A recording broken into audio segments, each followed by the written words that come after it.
કે આટલી રાતે અંધારી રાતે તું નીકળી છે તો કે મારો ભાઈ જોગીદાસ બેઠો અને શું ચિંતા છે? આ બારવટીયો હતો કે સજ્જન હતો? અને એ વખતે મને મારા જોગીદાસ ઉપર બારવટીયા પહેણે દેખ્યો નથી દીકરીએ, પણ એટલો વિશ્વાસ છે કે આ બારવટીયો ભલેલો મારા કદાચ ગળામાં રહેલા હારને એ ઝૂંટવી લેશે, પણ શિર ઉપર નજર પણ નહીં. આ અમારા બારવટીયા હતા. અત્યારે આપણે બારવટીયા કર્યા. સજ્જનમાંની ભૂમિકા નહીં, બારવટીયાની ભૂમિકા કહું છું. સજ્જનતાની ભૂમિકાથી પણ ઘણા નીચે નહીં, બારવટીયાની ભૂમિકાથી પણ આપણે નીચે ઉતર્યા. દુર્જનતાની ઘણી નીચી કક્ષાએ આપણે ઉતરી ગયા છે. આપણે ઉપર એ જોગીદાસ કુમારના આપણે વારસદારો છે. એ ભગતસિંહ અને ચંદ્રશેખર આઝાદ જે અમારા ભારતના રક્ષૈયા રઘોપા હતા, એમના આપણે વારસદાર છીએ. તમને કહું, એ ભગતસિંહની વાત મારે હજી અધૂરી છે, મારે પૂરી કરવી. એ પહેલા પૂરી કરીને પછી ઓલી વાત કરું. એ ભગતસિંહ જ્યારે પકડાયા, એ પછી છૂટી ગયા, પછી એમને બોમ્બ ફેંક્યા. સાયમન કમિશન જ્યારે બેઠું કે બે ખુરશી ઉપર, માણસો પર નહીં, ખુરશી ઉપર બોમ્બ ફેંક્યા, જાતે પકડાઈ ગયા. ફટાફટ એ વાત કરું છું, મારે ટાઈમ અને ઘણી વાતો કરવી છે. જાતે પકડાઈ ગયા, અને જાતે પકડાયા ત્યારે એમને કીધું કે તમે ભાગી છૂટો. અમે ભાગી છૂટવા નહીં, અમે પકડાવવા માટે જ પકડાયા છીએ. અમારે આનાથી દેશને જાગૃત કરવો છે. અમારે દેશને એલાન આપવું છે કે સગળા ભારતીયો આનાથી જાગૃત થાઓ. ભલે અમને ફાંસી લગાવો, એ લોકોને કાળા પાણીની સજા કરો. અમને એમના દર્દોને દુઃખો શીખો ને. અત્યારે આત્માની આંસુ વારંવાર આપવાનો છે. એ લોકો મરી જવા માટે 15-20 દિવસ સુધી કોઈ થાળી ખાય, અડે નહીં, ખાય નહીં, પીવે નહીં. અમે મરી જઈશું, ઉપવાસ પર જઈશું, ખાશું. અને એ વખતે એક વ્યક્તિ ઉપર, એટલે યતીન્દ્રનાથ, કલકત્તાના હતા જતીન બાબુ કરીને ઓળખાતા, એ યતીન્દ્રનાથ 63 ઉપવાસ કર્યા છે. આ ભગતસિંહ એ વખતે 20 ઉપવાસ કર્યા છે. એ ઉપર 8 પોલીસ ચડી જાય છાતી ઉપર, નાકમાં નળીઓ નાખે અને દૂધ નાખે કે તમને ખવડાવીએ, અને નાકમાંથી લોહીના ફૂટવાના રીતે, અને છતાં હસતા નહીં પીએ તમારી તાકાત કરી. આમ છે એ લોકોને કોર્ટમાં લાવે, કૂતરાની જેમ રાંધવાની જેમ ગળામાં બાંધીને મસળતા લાવે. આપણે એમ થાય આ બધાની છે ને દેશ, બસ અને યાદ કરો છે આ બધાની કૃપાનું. કેવા એ લોકો ઢસડાતા હતા. એ વખતે હસતા મોઢે આવતા હતા. એક પણ જિસ્યારી અમે પાડી નથી. એ વખતે પાછળ ગુદામાં લાકડીઓ નાખે, લોહીની પિચકારીઓ કાઢે, છતાં યુવાનો એક રાડ બોલ્યા નથી, એક ચિસ્કારી બોલ્યા નથી. આજે આપણે એ દિવસો યાદ ના આવે. બધા ડબાલા થઈને આપણે બેસી જઈએ, મારું રાષ્ટ્ર જોખમમાં હોય અને હું શાંતિથી ઘરે સૂતો હોઉં. એ ભગતસિંહ આ રીતે એ લોકોને લઈ જવામાં આવે. એ લોકોનો નિર્ણય થયો, પાછળથી ખબર પડી કે સામને મારનારા 8 વ્યક્તિઓ હતા. એ લોકોને ફાંસીની સજા કરવામાં આવી. ફાંસી માટે લાવવામાં આવે છે ત્યારે લોકમાં પ્રચાર કરે કે આ લોકોએ કોઈ વ્યક્તિને માર્યા નથી, આ લોકોએ ખુરશી ઉપર બોમ્બ નાખ્યા છે, તમે શા માટે ફાંસીની સજા કરો છો? લાખો લોકોએ કાગળમાં સહી કરી અને અંગ્રેજોને આપી. એ વખતે ગાંધીજીને પણ આપી. અને ગાંધીજીના સ્ટેટમેન્ટ સાંભળજો. ગાંધીજી કહે છે આ લોકોએ હિંસાનો આશરો કર્યો છે, માટે એ લોકોને હું સાથ નહીં આપું. અને પ્રજા ગાંધીજીની વિરુદ્ધમાં આવી. ગાંધીજીની વિરુદ્ધમાં આવ્યું. લોકો વિફર્યા. કરાંચીમાં બહુ મોટી સભાઓ કરાવી. તો પણ એ લોકોને ફાંસીને માત્ર ચડાવવામાં આવી. ફાંસીએ લઈ જતા હતા. લોકોના હાથ બાંધ્યા હતા. છતાં છેલ્લે જ્યારે ફાંસીએ ચડાવે છે, ફાંસી ચડાવનારો જલ્લાદ હોય ને, એ શીખ હતો. ભગતસિંહ પોતે શીખ હતા. અને એ શીખ પુરાણે કહે છે કે તારા ગુરુ સાખીના પાઠ તું છેલ્લે ભણી લે. ભગતસિંહ કહે છે હું ઈશ્વરનો પરમ ભક્ત છું, પણ અત્યારે હું ગુરુ સાખીના પાઠ નહીં ભણું. હું ઈશ્વરના શરણે નહીં જાઉં. અત્યારે તું મોત માટે જ નીકળ્યો છું. લોકો કહેશે કે આ ઈશ્વરના શરણે ગયો, ડરી ગયો. અમે ડરવા માટે નહીં, મોત માટે નીકળ્યા છીએ. અત્યારે ઈશ્વરનું પણ મને શરણ નથી, અને મોત જ જોઈએ. આ અમારા યુવાનો હતા.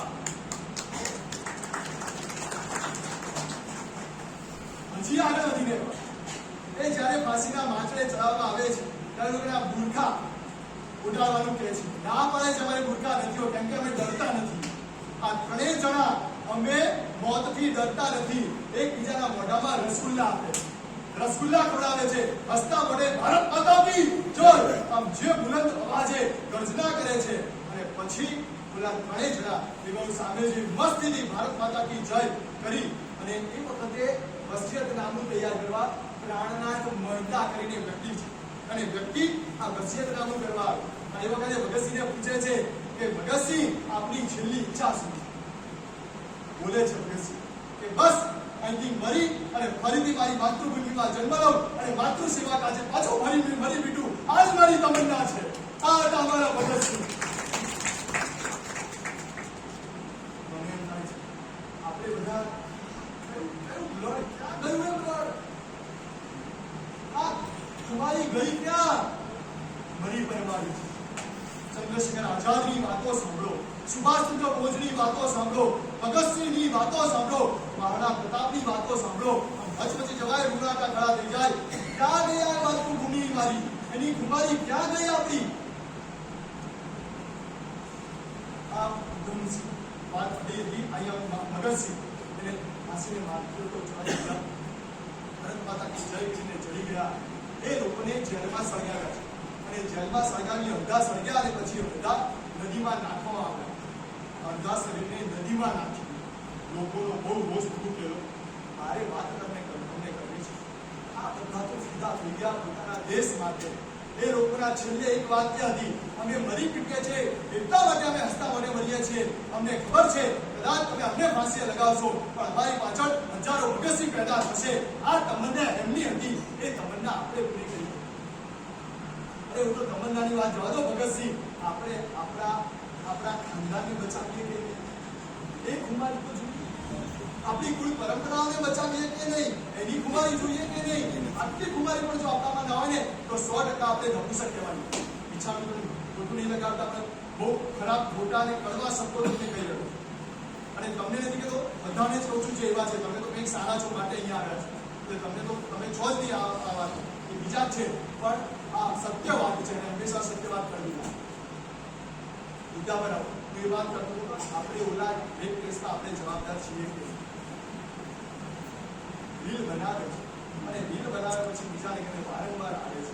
એ કારણે શું થાય કે અત્યારે આવા કેસ કેમ ચાલ્યા? સજ્જનો પણ આવા કેસમાં ફસાયેલા છે. સજ્જનો પણ એવા કેસમાં અમારે ત્યાં જૈન મીડિયા ચાલે છે, યુટ્યુબ પર તમારે જોવું હોય તો આ જોવા જેવું છે. મેં અમારી છે વ્યક્તિ પોતે અમારે ત્યાં સેશન લેવા આવેલા મેહુલભાઈ કરીને છે.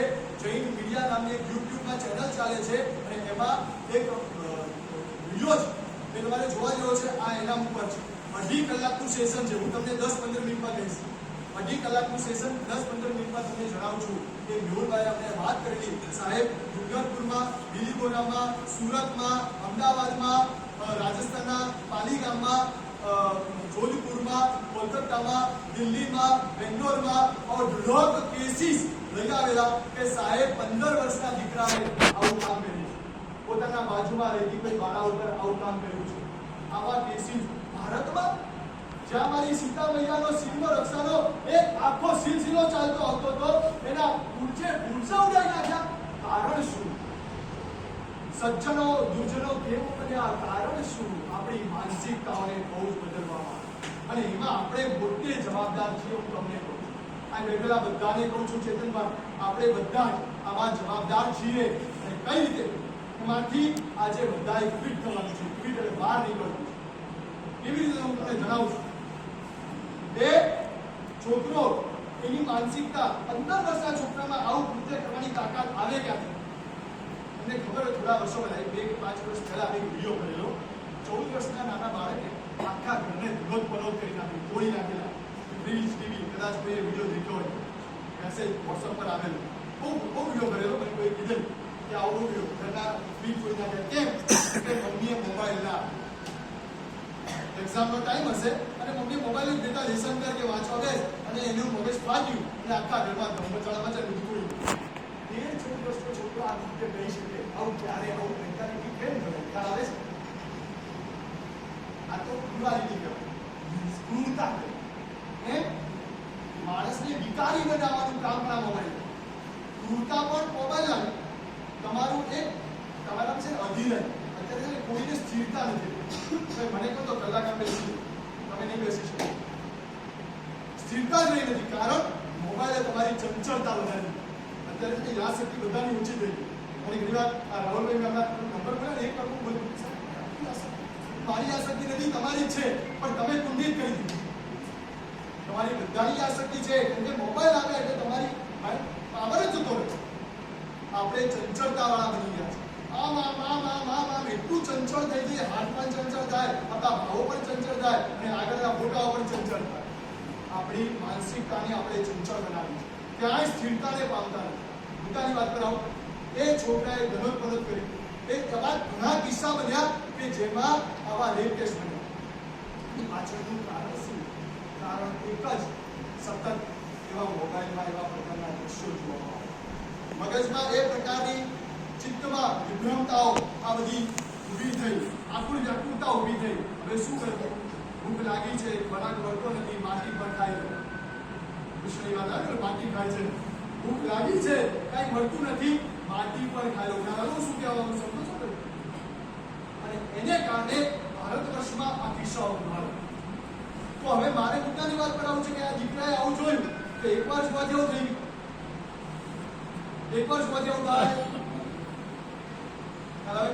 વારંવાર એક કાંઈ કોઈ સિરિયલ મૂકે અને વારંવાર અમારી બહેનો ઘરમાં નમરીઓ જોયા કરે અને પછી જે મગજમાં ચાલે આ બધું આપણા મગજમાં કેવું ઘુસાડે છે આપણને ખબર નથી. આ બધા આપણે દેશી ગુનાઓ છીએ. તમને ખબર નથી પડતી કે તમને શું પીસે છે. સાચું કહું, ઉપરથી તમને શું ખવડાવવું, તમારે કયો ડ્રેસ પહેરવો કે ત્યાં બેઠા બેઠા નક્કી કરે. તમારા ડ્રેસ કોડ બધાના બદલી નાખ્યા ત્યાં બેઠા બેઠા. તમને ખબર નથી ને તમારા ધોતિયા ખેંચી લીધા. શું બોલું?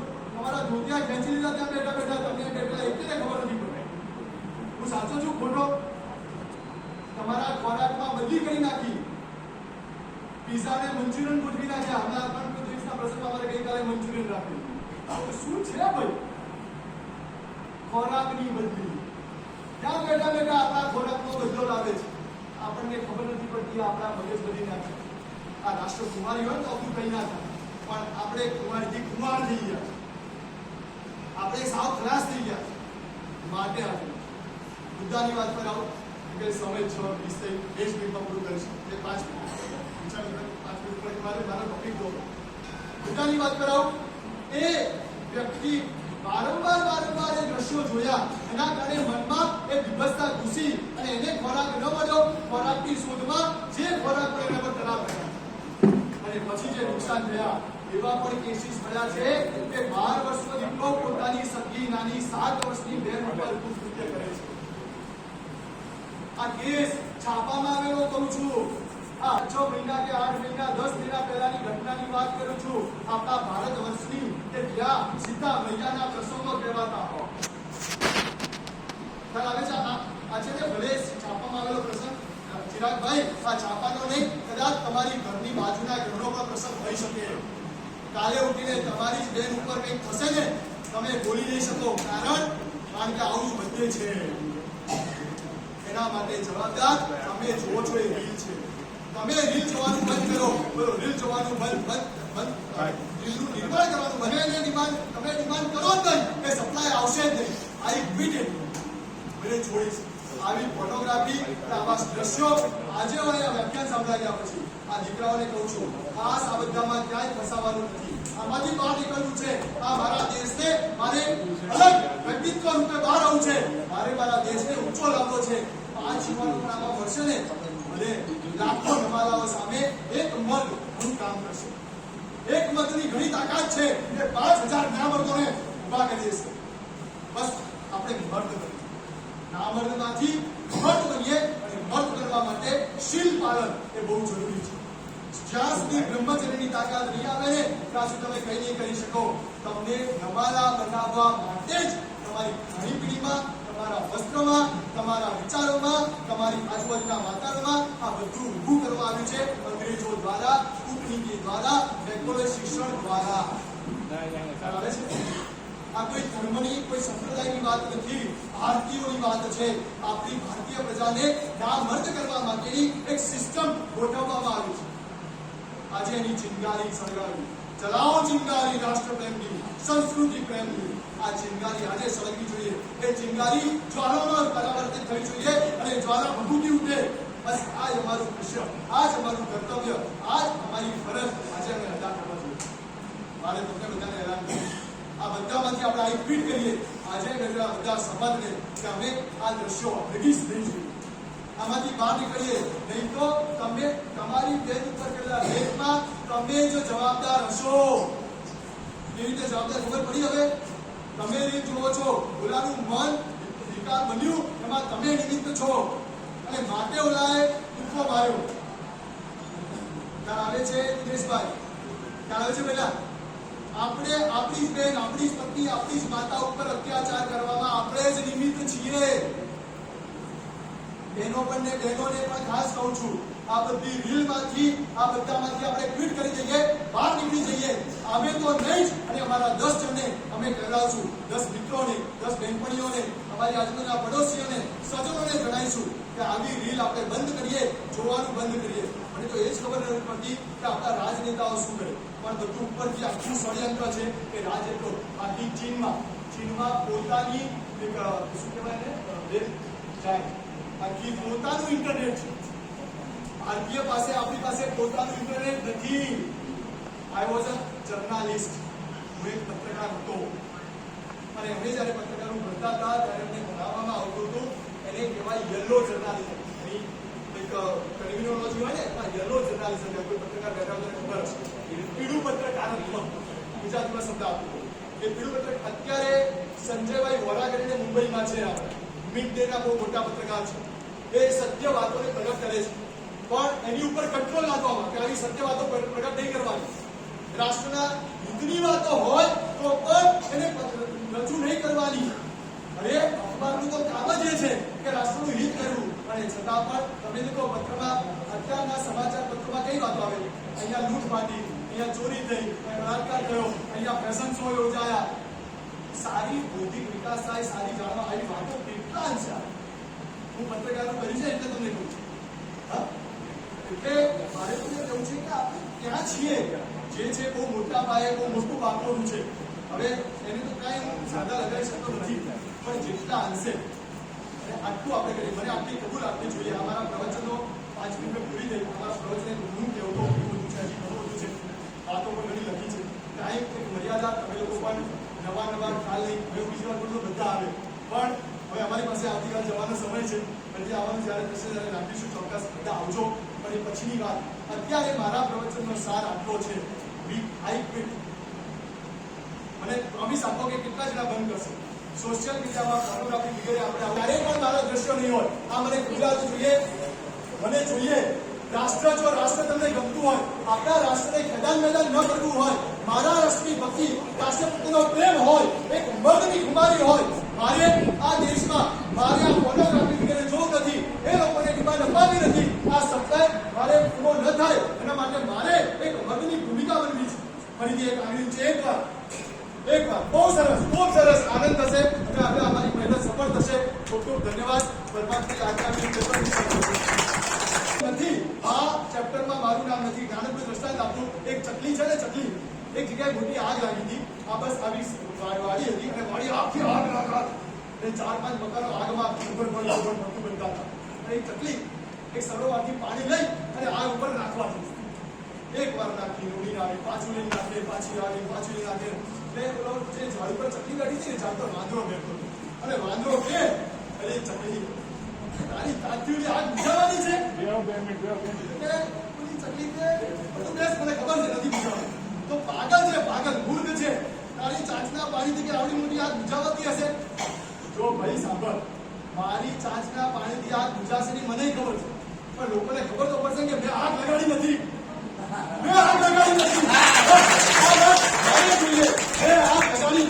મારો નંબર એમાં નથી. આ બસ આ ખુમારી આપણામાં પેદા થાય, બસ આટલું આપણે કરીએ તો આપણું પરમાત્માની આગળ